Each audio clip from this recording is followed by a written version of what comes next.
Have you ever had one of those days, or maybe even weeks, where you just can't seem to get out of bed? The motivation isn't there. The to-do list feels like a mountain, and the world just seems to be moving on without you. It's easy to label this feeling as laziness. Maybe you've even told yourself, "I'm just being lazy," or had others say it to you. But what if it's something more?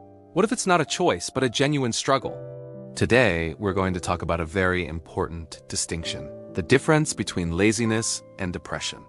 It's a topic that's often misunderstood, and clearing up this confusion is crucial for getting the right kind of support.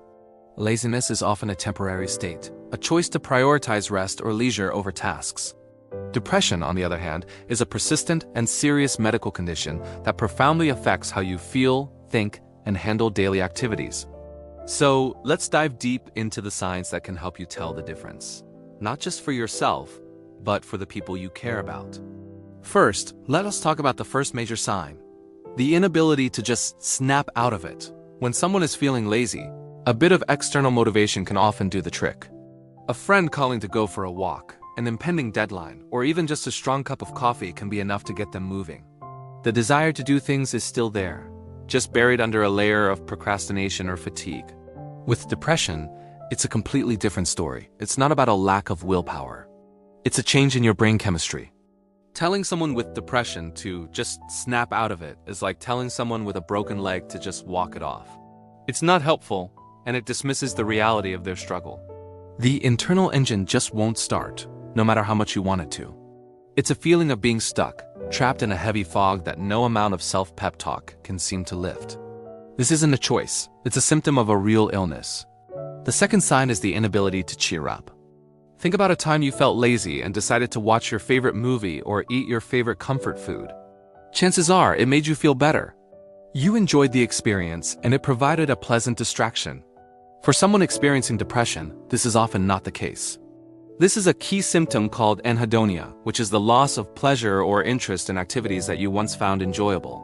The things that used to bring you joy, hobbies, spending time with loved ones, listening to music, now feel empty and unfulfilling. It's like the world has turned from vibrant color to shades of gray. You might go through the motions, you might even force a smile, but that inner spark of joy is missing. Laziness is often a desire for pleasure and comfort, choosing an enjoyable, easy activity over a difficult one. Depression robs you of the ability to feel that pleasure in the first place, making everything feel flat and meaningless. This leads us directly to the third sign: a pervasive loss of interest. Laziness is typically selective. You might be too lazy to do your laundry, but you're still excited to play a video game or chat with friends. You're choosing to avoid a specific task or responsibility. Depression, however, often involves a widespread loss of interest in almost everything. It's not just about avoiding chores.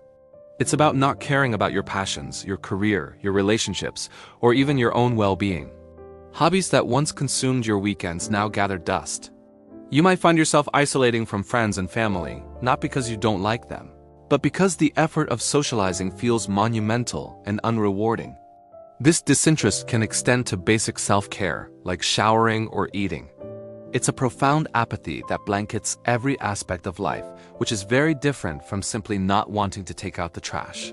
Sign number 4 is functional impairment. This is a critical distinction. A lazy day, or even a lazy week, usually doesn't derail your entire life. You might fall behind on some things, but you can generally catch up. You can still hold down a job, maintain your relationships, and manage your basic responsibilities, even if it's with a bit of procrastination. Depression, on the other hand, can cause significant impairment in major life areas. It can become difficult or impossible to perform at work or school. Your attendance might drop, your quality of work may suffer, and you could even risk losing your job. Relationships can become strained because you withdraw and lack the emotional energy to engage. Simple daily tasks like cooking a meal, paying bills, or even getting out of bed can feel like insurmountable challenges. When your ability to function in your day-to-day life is compromised for weeks or months on end, it's a strong indicator that something more serious than laziness is at play. The fifth sign we need to discuss is the lack of a specific trigger, or the reaction being disproportionate to the trigger. Laziness is often situational. You might feel lazy because you're tired after a long week, or because the task ahead is boring and unappealing. It's a direct response to a specific circumstance. Depression can sometimes be triggered by a stressful life event. like a loss or a major change, but it can also arise for no apparent reason at all. You can have a life that, from the outside, looks perfect: a good job, a loving family, financial stability, and still be drowning in the depths of depression. The feeling of sadness and hopelessness can feel all-consuming and disconnected from your actual life circumstances. This is because depression is an internal condition, a neurobiological illness, not just a reaction to external events. It doesn't need a reason to exist, and this can make it especially confusing and isolating for the person experiencing it. And that brings us to the most fundamental difference. Sign number 6. It is not a choice. This is the single most important thing to understand. Laziness, at its core, involves an element of choice. You choose to hit the snooze button. You choose to watch another episode instead of going to the gym. You have the capacity to make a different choice, even if you don't feel like it. Depression is not a choice. No one would ever choose to feel a profound sense of emptiness. No one would choose to lose interest in everything they love. No one would choose to feel like a burden or to struggle with thoughts of worthlessness. It's an illness, just like diabetes or heart disease. Blaming someone for their depression is like blaming someone for having asthma. It's unfair, inaccurate, and incredibly harmful. The guilt and shame that people with depression already feel are immense, and treating it as a character flaw only makes it worse. So if you or someone you know is experiencing these signs, the inability to snap out of it, a loss of pleasure, widespread disinterest, functional impairment, a feeling of despair that seems to come from nowhere, and a sense that this is not a choice, it is so important to take it seriously. This isn't about a lack of willpower or a character flaw. It's a sign that you might be dealing with depression, a treatable medical condition. The first and most courageous step is acknowledging that what you're feeling is real, and that it's just not your fault. The next step is to seek help. You do not have to go through this alone. Talk to a trusted friend or family member. More importantly, reach out to a professional. A doctor, a therapist, or a counselor can provide a proper diagnosis and guide you toward effective treatments, which can include therapy, medication, or lifestyle changes. There is hope, and there is help available. Reaching out is a sign of incredible strength, not weakness. Please know that your well-being matters and you deserve to feel better. If you are struggling, please talk to someone.